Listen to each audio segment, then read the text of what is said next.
ఏ ఇంకెవరి కోసమైనా చూస్తున్నావా? లేదు లేదు. ఎలా ఉన్నారు మీరు? నేను బాగున్నాను. హ్యాపీ దివాళీ. హ్యాపీ దీపావళి. నీకోసం మిఠాయిలు తెచ్చాను.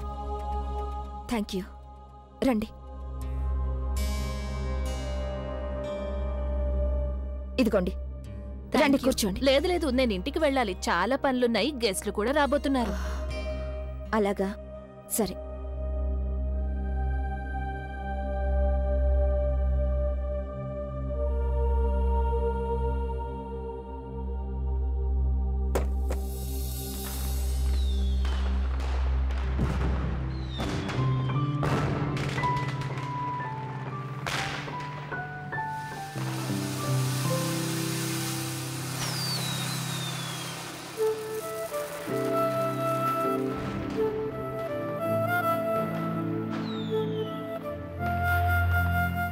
నా కళ్ళు ఎందుకు నీకోసం వెతుకుతున్నాయి సాగర్?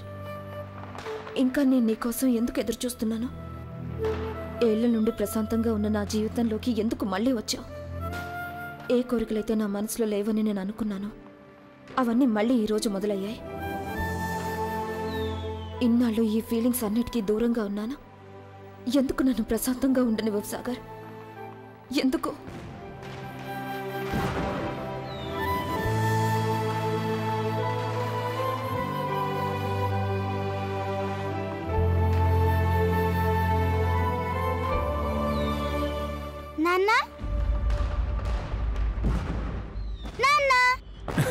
అరే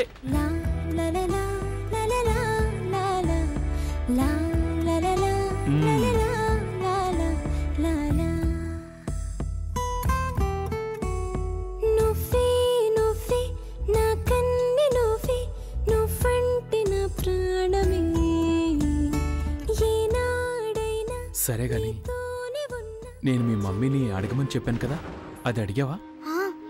ఏమంది? అప్పటి నుండి అమ్మ నన్ను అడుగుతూనే ఉంది, మీ నాన్న వస్తారా లేదా అని. నాకు మాత్రం ఏం తెలుసు అన్నాను. ఆ తర్వాత తన దీపంలో నూనె పోసింది, అదే ఆ ఆశా దీపంలో.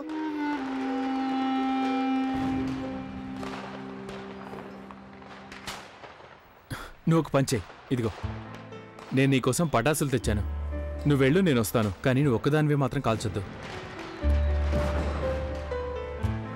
జాగ్రత్త కృష్ణ.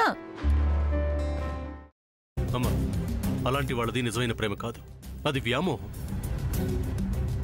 ఎగ్జాక్ట్లీ చిన్నత్త, నిజంగా ప్రేమించుకున్న వాళ్ళు అలా చేయరు. ఎంత మనసు విరిగిపోతే కన్న కూతుర్ని పట్టుకొని మా దృష్టిలో చచ్చిపోయా ఉంటుందా తల్లి? అది సరే అమ్మా, తన కూతురుతో తన మాట అనేటప్పుడు ఆమె మాటల్లో వ్యథ, కళ్ళల్లో బాధ గమనించావమ్మా? పెద్దబాబుకు బర్త్డే విషెస్ చెప్పు కూడా వెళ్ళాం కదా. ఊరికే ఎలా కాలిపోతుంది? మంట పెడితేనో పడితేనో తగలబడుతుంది.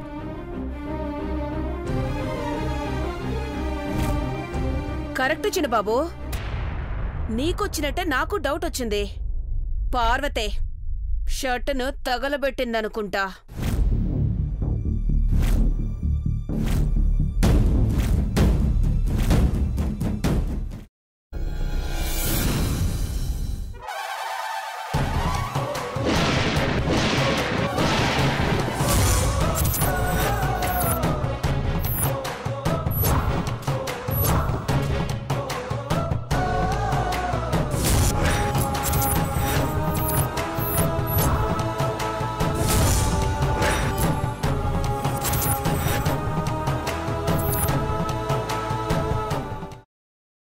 తర్వాత పొట్టు తీసేసి చాప్ చేసి పక్కన పెట్టుకోవాలి. ఒక ప్యాన్లో కొద్దిగా నూనె వేడి చేసి అందులో ఆవాలు, మినప్పప్పు, శనగపప్పు, కరివేపాకు, సన్నగా తరిగి పెట్టుకున్న ఉల్లిపాయలు వేసుకుని 1 నిమిషం పాటు వేయించుకోవాలి. ఆ తర్వాత కాల్చి కట్ చేసి పెట్టుకున్న వంకాయని కూడా అందులో వేసుకుని బాగా మిక్స్ చేసి బౌల్లోకి ట్రాన్స్ఫర్ చేసుకుని అందులో తగినంత చిక్కటి పెరుగు లేదా పల్చటి పెరుగు వేసుకుని మిక్స్ చేసి అన్నంతో కానివ్వండి, చపాతీతో కానివ్వండి సర్వ్ చేసినా చాలా బాగుంటుంది.